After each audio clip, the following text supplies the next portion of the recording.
Bollywood news station से विजय तस्वीर।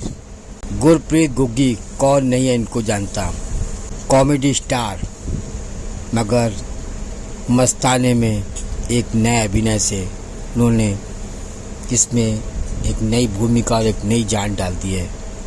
इसका नाम है मस्तानी। एवरी न्यूज़ के साथ आज हम 5 भाषाओं में डब मस्ताने, पंजाब की धरती के मस्ताने मूवी में 5 मस्ताने, जिसमें से एक है गुरप्रीत गुग्गी। अभिनय के दीवाने ने लगाए हैं चंद्रमा की चमक के 4 चंद्र, मगर चंद्रमा तो एक ही है। कुछ बातें हैं, सुनते हैं गुग्गी जी से। बहुत बहुत मुबारकबाद आपको इस फिल्म के लिए। वाकई में शहादत की एक अलग कहानी बताती है। अगर आप ट्रेलर भी देखेंगे यू गेट गूज़बम्प्स। क्या एक्सपेक्टेशन है, और ये एक ऐसा इतिहास है जो बहुत से लोगों को पता नहीं है। सिखों के बीच में जो जंग हुई और जो शहादत हुई, क्या कहना चाहेंगे इस पूरे प्रोजेक्ट के बारे में? सर, बहुत अच्छी बात आपने शुरू कर दी है। हमें बात में बढ़ा के जहाँ तक लेके जाना था आपने वहीं से पकड़ लिया, क्योंकि हमारे घरों में बहुत सी किताबें ऐसी हैं जो सालों से खुली नहीं, कभी उन पर धूल पड़ गई, खराब हो गई, लेकिन कभी खोला नहीं गया। खोल के देखा जाता तो उसमें बहुत कुछ ऐसा पड़ा है जो हमारे लिए, हमारे बच्चों के लिए जानना बहुत ज़रूरी है। वो इतिहास पंजाब से हो, मराठवाड़ा से हो, राजपूताना से हो, कहीं से भी वो द्राविड़ इतिहास हो, लेकिन है वो देश का इतिहास। इस देश के इतिहास को आज तक सामने लाना शायद कभी किसी ने ज़रूरी नहीं समझा, लेकिन आज वक्त आ गया कि सिनेमा से अच्छा मीडियम कोई नहीं अपनी बात कहने का। तो पंजाबी इंडस्ट्री अभी 20 साल पहले हमने शुरू की थी। मनमोहन जी ने पहली पिक्चर बनाई थी जी आया।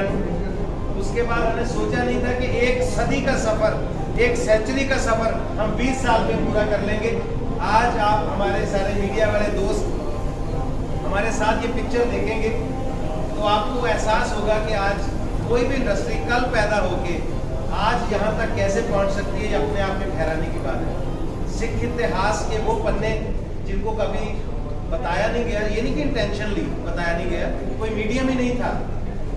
और जैसे इस पिक्चर में बात की गई है, तरसेम जी हमारी पिक्चर के हीरो भी हैं और प्रोड्यूसर भी हमारी पिक्चर के। सबसे बड़ी बात, इस पिक्चर में 3 गाने हैं। एक तो सुल्तान बाहू साहब का कलाम है, उसके अलावा जो 2 गाने हैं वो इन्होंने खुद लिखे हैं। Is a great lyricist also. तो ये आपको बताएंगे 12 बजे का इतिहास। अक्सर आपने ये बात सुनी, सरदार जी 12 बज गए, तो इसको टीज करने के हिसाब से कहा जाता है जब भी कहा जाता है। लेकिन जब 12 बजे का आप इतिहास सुनोगे तो आपको फख्र होगा कि यार ऐसे 12 बजते थे। तो वो चीज़ें इसमें इंक्लूड की गई हैं। जब ये बात उस समय की है जब नादिर शाह 1739 में इन्वेड करता है इंडिया में। मोहम्मद शाह रंगीला की हुकूमत है दिल्ली में। एक दिन में 90 करोड़, उस जमाने में 90 करोड़ की संपत्ति लूट के 20-25 हज़ार से ज्यादा बेटियों को बंदी बना के गजनी के बाजार में बेचने के लिए साथ लेके जा रहा है। तो लाहौर जब क्रॉस कर रहा है तो जंगलों में रहने वाले गुरीला स्टाइल में रहने वाले कुछ बचे, चंद बचे सिख जो अपने इस मैस्केर से, कत्लेआम से जो बच गए थे। वैसे तो ये अनाउंस कर दिया गया था कि इनको खत्म कर दिया गया है, फिर भी जो बचे थे जकरिया खान के जुल्म से, वो उसको वापस अटैक करते हैं नादिर शाह पे। और संपत्ति उनका उद्देश्य नहीं था। बच्चियां जो हमारी थी जिनको वो बंदी बना के गजनी के बाजार में बेचना चाहता था, उनको कैसे वो छुड़वाते थे, ये उसकी तर्जमानी करती कहानी है कि वहाँ के लोगों पे इन सब चीज़ों का कैसे असर था। और जैसे मैंने बताया कि तरसेम जी ने अपनी पिछली 4, 5, 10 पिक्चरों में जितना कमाया होगा वो शायद इसी पिक्चर पे लगा दिया, क्योंकि जज्बा है कि कुछ दिखाना है लोगों को। उसके अलावा अगर हम बात करें तो ये शरण भाई, आप इनको अभी देख लीजिए, पिक्चर के पहले भी और पिक्चर के बाद भी देखेंगे। ये पिक्चर के राइटर भी हैं, डायरेक्टर भी हैं, और सीधा साधारण जीवन जीने वाले लोग भी अंदर से कितने भरे पड़े होते हैं टैलेंट के साथ। सिमीत चाहल जी हमारी पिक्चर की हीरोइन है। इनका जितना भी पोर्शन है वो बाकमाल है। बनी जी, बनिंदर बनी, जो 5 लोग आप पोस्टर में देख रहे हैं, मिडल में ये खड़े हैं, इनके लेफ्ट में मैं खड़ा हूँ, मैं लेफ्ट में खड़ा हूँ, राइट में करमजीत अनमोल है, ये बाहर शूटिंग पे हैं, ये आए नहीं हैं। ये बनिंदर जी हमारे साथ खड़े हैं और वो शूटिंग पे हैं, हनी मट्टू जी वो भी नहीं आ पाए। तो ये 5 लोग हैं जो सारी दास्तान कहेंगे इस पिक्चर में आपको।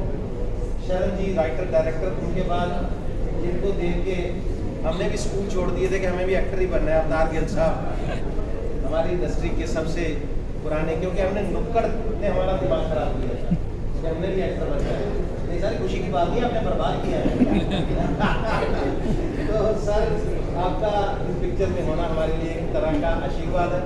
राहुल देव साहब ने बहुत अच्छा इसमें नादिर शाह का कैरेक्टर राहुल देव साहब ने किया है और इनके भाई भी हैं और प्रोड्यूसर भी हैं हमारी पिक्चर के, बाजी मनप्रीत सिंह जौहल साहब। ये इन लोगों का एक बहुत बड़ा एफर्ट है, उत्तम है। साली साहब हमारे बहुत बड़े डिस्ट्रीब्यूटर हैं पंजाब के, हिंदी पंजाबी इंग्लिश सारी पिक्चरें ये डिस्ट्रीब्यूट करते हैं। हमारे डीओपी साहब भी यहाँ खड़े थे, मैं चाहता हूँ कि वो ज़रूर एक बार चेहरा दिखाएं। वो भी बहुत साधारण दिखने वाले मासूम से जेपी साहब अगर हैं तो आप आ जाइए। ये सर ये कितने सर सादे लोग हैं, लेकिन इनका काम मसाला भी आप देखेंगे हमारे साथ तो आपको बहुत मज़ा आएगा। मैं आज ब्लेस्ड फील कर रहा हूँ कि आपने, क्योंकि आप हमारे वो संदेश वाहक हैं, आप जो संदेश चाहें वो दुनिया को दे सकते हैं। आप सारा मीडिया मुंबई का हमें आज कवर करने आए हैं, हम आपका धन्यवाद करते हैं और ये आपका जो सहयोग है पंजाबी सिनेमा हमेशा याद रखेगा। वी आर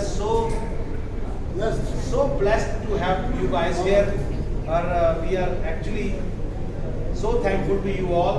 और मैं अब चाहूँगा जी कि अभी क्योंकि थोड़ी देर में मैं सोच रहा था बात करते करते शायद कपिल भाई भी आ जाएं, कपिल शर्मा वो अभी he can reach any time, तो राज बब्बर साहब, नादिरा बब्बर जी वो भी किसी टाइम भी पहुंच सकते हैं। तो तब तक हम आपके जो सवाल हैं वो ले लेते हैं अगर कोई है सर। सर तस्लीम सर